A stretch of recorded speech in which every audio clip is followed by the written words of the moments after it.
Welcome to School's Out 80s Comedy Story Time.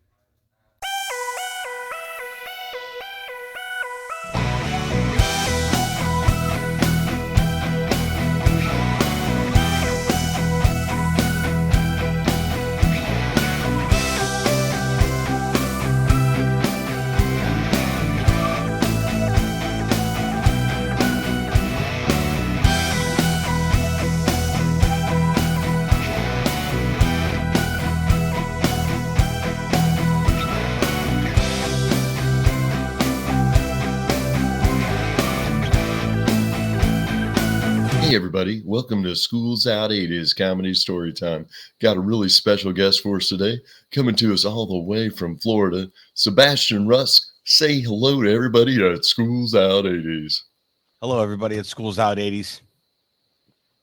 Hey man, as we're getting started, Sebastian, I like to keep this real light and funny, so to speak. So when you think back to like high school, doesn't have to be the 80s, but when you think back to high school, any funny stories come to mind?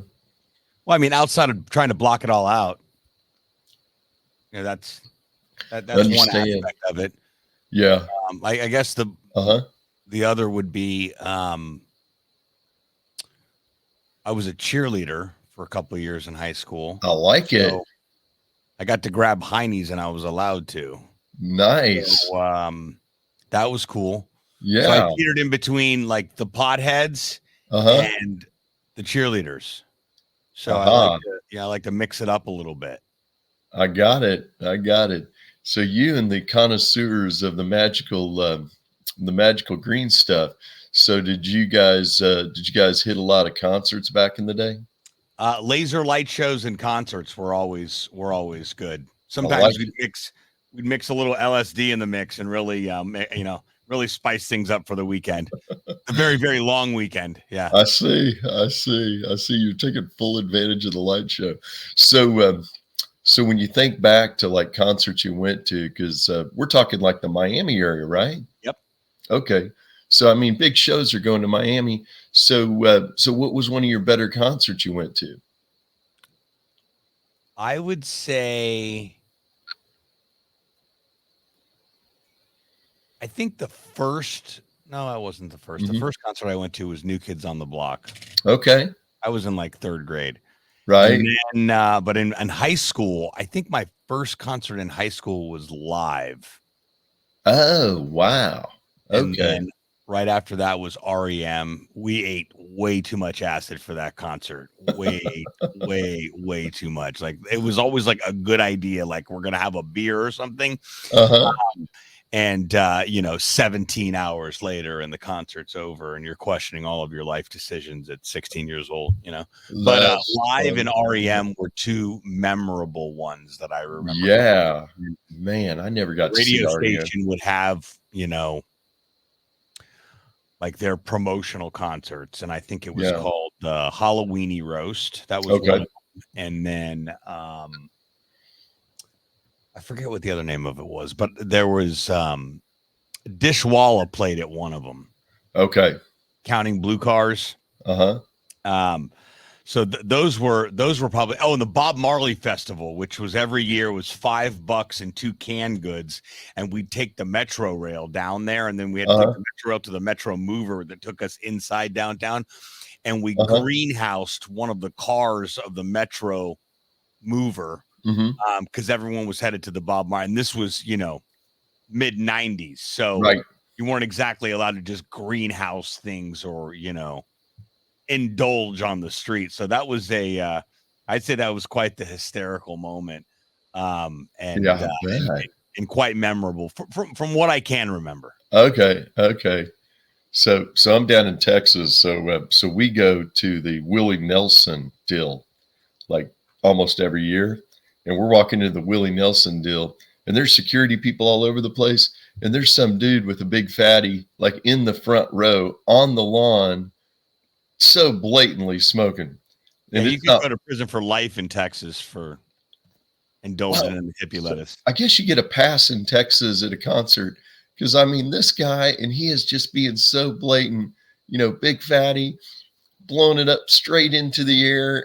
And it's just like he's smoking a big Cuban cigar or something. It was hilarious, man. It was just like so funny to watch. And it's so blatant too. It's just like, come get me, come throw me in jail. Especially in Texas. The rest of the country, no, but Texas. Yeah. Yeah. That's funny. You should see my buddy in New York because it's legal in New York. Mm-hmm. And he's always like, John, come here. He's an Italian guy. He's like, John, hey, man, I love my CBD with THC. That they have in Texas. That they Yes, have in Texas. They do. Yes, they do. That's awesome. So, along the ways, I'm sure you got some funny stories. And by the way, like Sebastian's a comedian. Allegedly. Like, allegedly, but you're getting paid to be a comedian, so like that's pretty cool, man. Like, not too many people could do that. Yeah, I mean, some of it is, some of it isn't. All of it's, really. It's become part of a large part of my speaking business, which I never thought was going to happen. I started doing comedy about 3.5 years ago. Wow.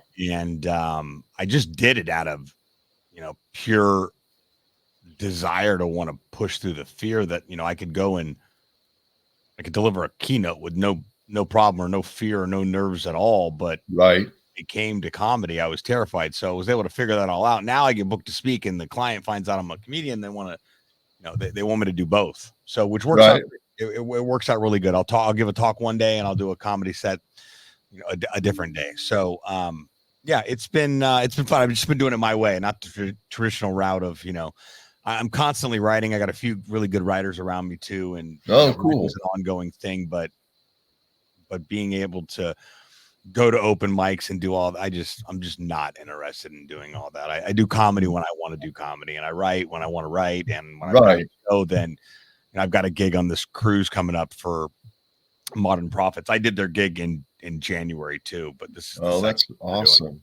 And I haven't even wrote the first joke for it. Usually I don't. I'll end up writing it, at breakfast the day of the show, which I don't recommend for anybody trying to attempt comedy. And that's not the normal protocol for the craft. And I'm sure I could be better at it overall if I focused on the writing and then the execution of the writing. Yeah. I could, get dialed in, but what funny is easy when it's not expected.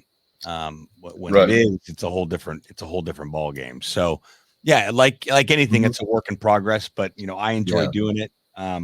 If people laugh, you're obviously good at it. If they don't, you might want to consider other things. Right. How do you handle hecklers as we're talking about comedy? Like, I rip their tits. No, you can say that. Go ahead. Yeah. I rip their tits off. Yeah. That's what, verbally. You knock their legs out, huh? Yeah. I give them a verbal assassination. Yeah. That's greatness. Yeah. That they should be verbally assassinated. I welcome them. Yeah. Yeah. Come on, get up on the stage. You're so funny. Get up here. I don't want to go that far. But, I really want to understand what would provoke them to heckle a comedian at a live show. Oh my God. I was recently on a cruise ship and we were watching the comedians, and there was a dude in the back row that just would not shut up. And all three comedians just annihilated this guy. And it was funny, like how they did it. I was impressed. Yeah, there's an art to handling them. Yeah. Yeah, definitely. Far more productive than punching them in the throat, because that disrupts the show and everything. So I had a friend of mine when I was in high school. He was a comedian. And I think we were still in high school because I grew up outside of Kansas City. And he's no longer with us, but he was a dwarf.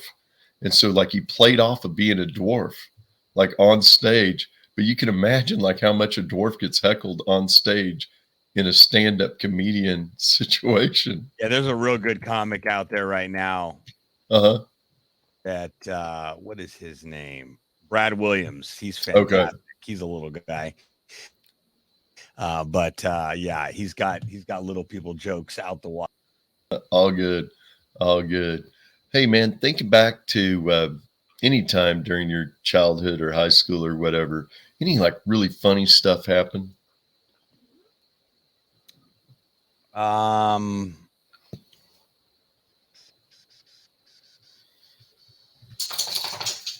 don't know. I mean, I'm trying to remember what I did last Monday, which is very difficult. So, Right. yeah. All good. All good. Yeah. What about like back in the day, you and, friends or whatever, you're doing whatever you're doing, and evidently some of them like imbibed or got a little bit into the other side of consciousness. Um, any type of like That's a cute way of situation where, putting it. what's that? It's a cute way of putting it. Yeah, I'm in professional sales. So, did you have a situation where you had to like park them back at their parents' house and run? No, I don't know that I had to do any of that. Hmm. I threw a party at my mom's house one time, and they spray painted the front door, which was quite interesting. And the guy that did it or that we were friends with is one of my best friends now. We had reconnected about 10 years ago, so that was kind of funny that Yeah. but yeah. Oh, that's pretty wild, man. We used to Spray. steal Christmas lights too. So like some people drive around and look at Christmas lights, we would go steal them. And specifically it was our Sunday school teacher, and she had this special wreath that she ordered every year Okay. in Pennsylvania. And one year we stole the wreath and she lost her mind, but we took it a step further. We went around to a few other people that worked at the church, and we took their Frosties and their Santas and everything and their reindeer out of the lawn, and then we lined them all up in the front of her lawn after stealing her wreath, and then ring the doorbell at midnight. I So like it. yeah, she one time we didn't know there was a party going on in a house when we tried to go in and start stealing Christmas lights and Santas out of front yards, and they all came out running after us, and everybody got in the car except for me. And I think I jumped on the hood of a car and Oh my God. took my life into my own hands. But yeah, Oh, that is hilarious. stupid games, stupid prizes. Oh, that is hilarious.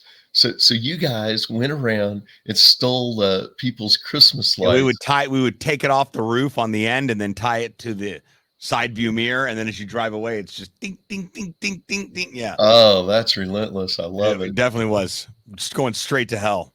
Oh my God. I think to that movie where they take away they won't bring out their snowman, with Dan Aykroyd. Oh, I can't think of what Christmas with the Cranks. You Okay. guys you guys stole all those figurines out of people's yards, and then you tried stealing a figurine where people were having a party and they caught you. That's awesome. Yeah, they almost literally caught me. Yeah, Oh my God. That is funny. interesting. That is funny, man. We used to steal street signs, which is really dangerous. Kids, don't try that at home.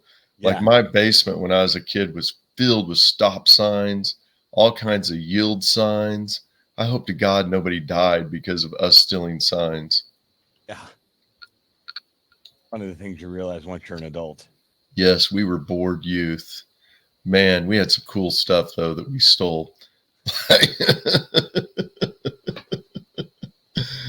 Some really cool stuff. Oh man, that's greatness though. So, any other like juvenile type of stuff that you guys egg some houses and toilet paper some houses? I'm sure there was a little bit of that in the mix somewhere. Okay, Yeah, okay, that's I know good. my house got toilet papered. Mine did too, man. That was Man, a nightmare to get out of the trees too. oh, I just left horrible. it up there. But you'll get a kick out of this. So, like when we were kids and somebody got toilet papered, it was done well. Uh, One time, my sons got toilet paper, and the kids put so much low effort into it that, like, you would have a whole roll of toilet paper and like just one stream up in one of our trees down on the ground, and like all of it was done that way. Like they did about a case of toilet paper on my yard, but the majority of the toilet paper was still on the roll because these kids were so apathetic about doing the job right. Yeah, you got to get the cheap stuff. It was a ridiculous. Uh, I can't like. It just shows you like how unmotivated these kids are. They can't even like do. They can't even be a good juvenile delinquent. What are we going to do in this world? And me, I'm so cheap. I grabbed all the unused toilet paper, and by God, we took it on campouts, and the scouts used it. It was funny. That's but yeah, man, it was easy cleanup too because they did such a crappy job. It was so easy to get it off. But what's funny too is like as I think about it, instead of like feeling sorry for one of my kids that we got toilet papered, I was like, man, can you believe how crappy of a job these kids did? Oh my God. Yeah, really. If you're gonna do So, it right. exactly. Yeah, you gotta commit a crime, man. Go all in. Oh man. So Sebastian, um, blind dates. Ever go on one? No, I try to avoid them. I try to avoid dating in general at all costs. Yeah, but Okay. especially blind dates. Yeah. All right. I was just curious because like some people get set up on blind dates, some people don't. Uh, I've been set up on blind dates before, and you're like, whoa, how can I get through this thing any quicker? Yeah, Can be it's a a little, painful experience in general. yes, it can. It absolutely can. So, so back in the day, did you like have a crew that you ran around with, like a bunch of your friends? Yeah, Did a lot of stuff. I'm still running with them to this day. Still. Are you? Yep. I like it. So, so are your friends are they like married at this point, divorced at this Some of them point? are. Some of them are. Some of them aren't. Okay, Yeah. okay. I was just curious because, like most of my friends are still married, and I'm just waiting for that ball to drop. Yeah. I mean, there are some brave folks still out there. Well, it seems like my group is going against the 50%. You know, there's a 50% divorce rate in the United States, and like I'm in my 50s, so we made it past the 50 mark, and I'm just always thinking like, which couple do I think is not doing well?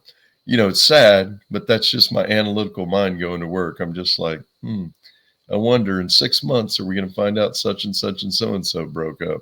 And then we got to decide who are we going to be friends with? Are we going to be friends with the husband? Or are we going to be friends with the wife? Yeah, decisions. Dude, I think about that for myself too. I'm like, man, if I did get a divorce, would I lose all my friends? Like would they go with her or would they go with me? Do I have to go and make new friends at this age? I don't know. Things I think about when I have spare time. Okay, so getting back to doing stand up. So the very first time you did it, man, I got to believe you were pretty nervous, right? Going on stage the first time? Yeah, it wasn't the easiest task, but I did it. You know, it's tough to get people to shut up long enough to tell jokes. Specifically in Miami. So Yeah. yeah, it wasn't much as nerves as it was to get people to shut up so you could make them laugh. Oh, I bet. Yeah. Okay. Okay. I can see that. I can see that quite a bit. So, did you study like the most famous comedians? No, Like, is your not I at all? care less what they do. That has Okay. nothing All to do right. All right. I was with just significance curious. of what I'm doing. Yeah, I mean nothing. I mean, there's no. I mean, that's their own material anyway. I don't know that anyone I can know. emulate that. Right. Right.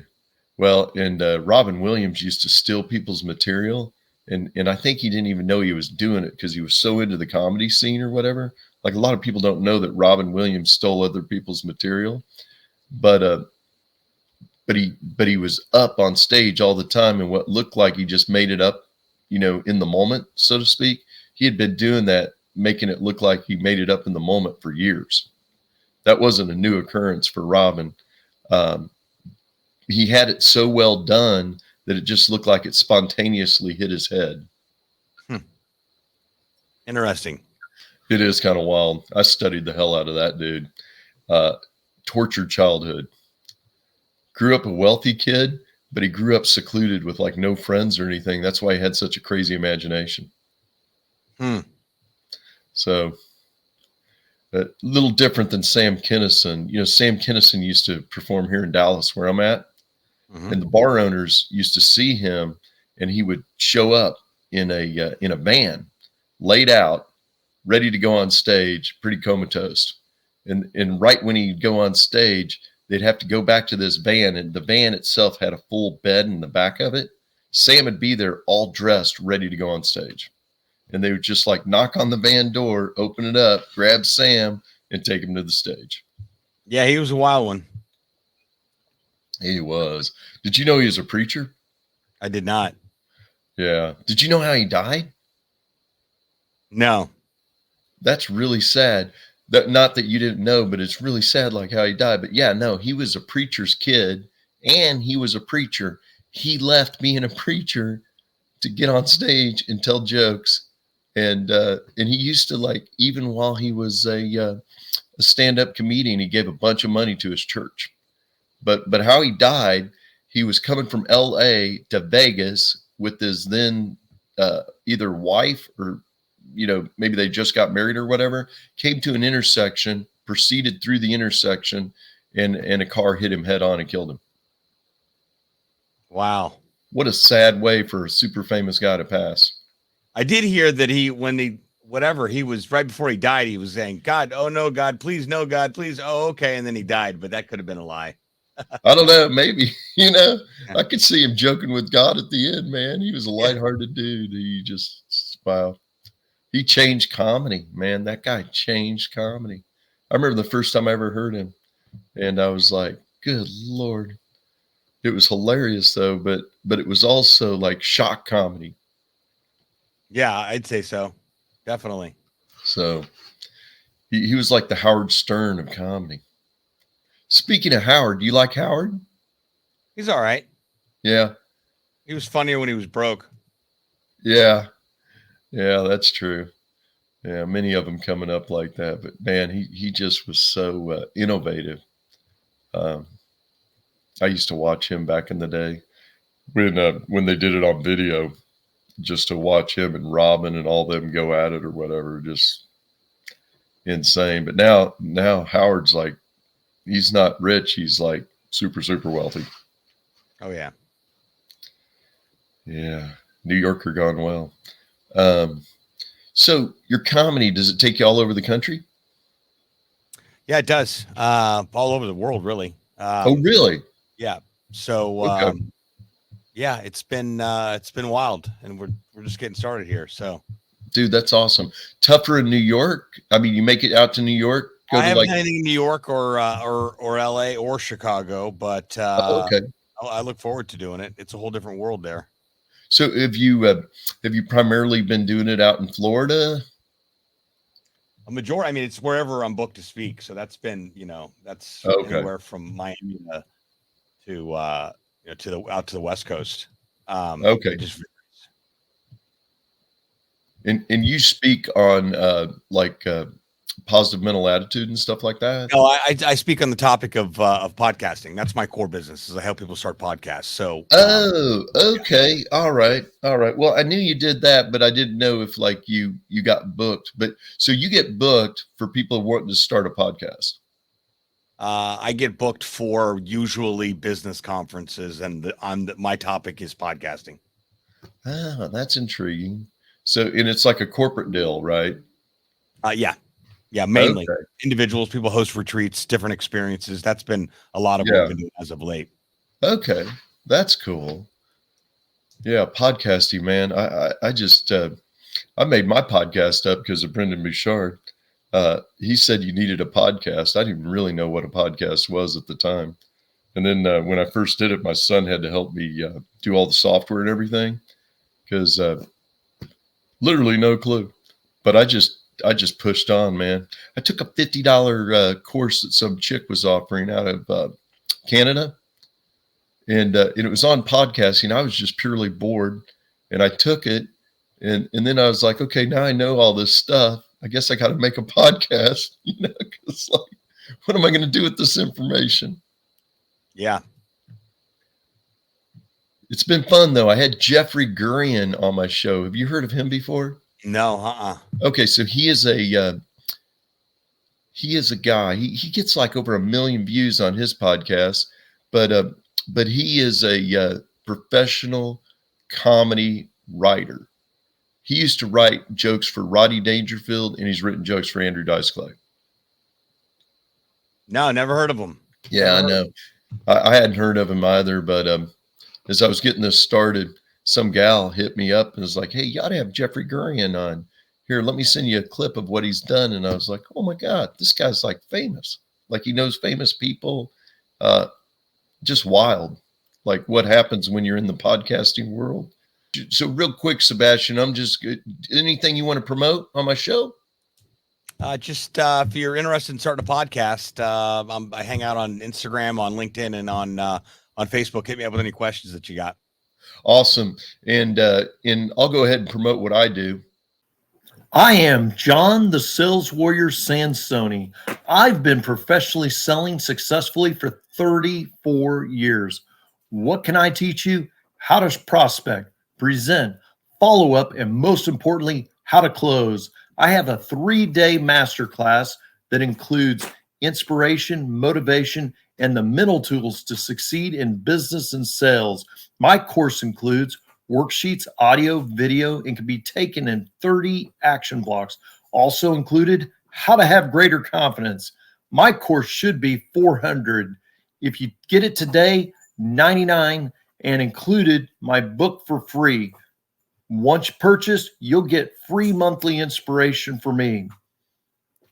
Just go to saleswarriorinspire.com and order yours today. That's it. Back to the show. Man, Sebastian, so great to have you on the show, man. Thanks, I bro. really I appreciate the you opportunity. coming. Absolutely, man. I'll let you go. Dude, have a great weekend. And You do for the same everybody thing. at Schools Out 80s, cheers, everyone.